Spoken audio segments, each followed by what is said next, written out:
بيوت الابداع مكتوبة ومقرية، يرهي على بدعه احساسي وينظمها المفردات الجديدة والحماسية، استحدت افكارها الجزلة وترجمها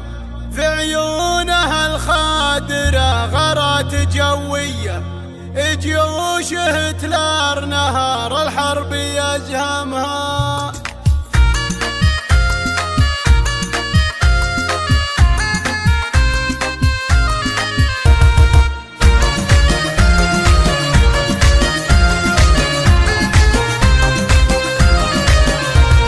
بيوت الابداع مكتوبة ومقرية، يرهي على بدعه احساسي وينظمها المفردات الجديدة والحماسية، استحدت افكارها الجزلة وترجمها بنت الفخر والحسب والسمعة الحية، اخاف لا جيت اوصف زينها اظلمها، اخاف لا جيت اوصف زينها اظلمها، في عيونها الخادرة غارات جوية، جيوش هتلر نهار الحرب يزهمها، في خدها للقمر والورد مارية، والخصر ناحل عليه صك خاتمها، والعنق بين العذارى عنقريمية، حاجات عن الصوت والرمي تغانمها، حاجات عن الصوت والرمي تغانمها، هذه سمو بالحسن ما هي بعادية، سبحان رب بزين الوصف راسمها،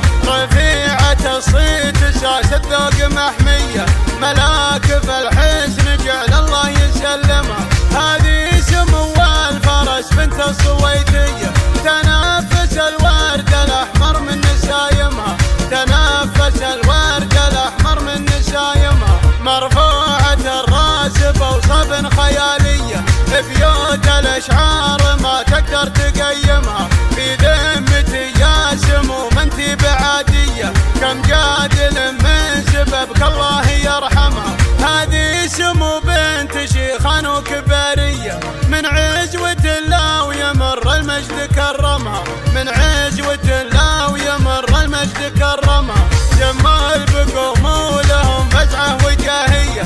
تشوش يوم العزاوي من قدايمها، بيوت الابداع مكتوبة ومقرية، يرهي على بدعه احساسي وينظمها المفردات الجديدة والحماسية، استحدت افكارها الجزلة وترجمها، استحدت افكارها الجزلة وترجمها.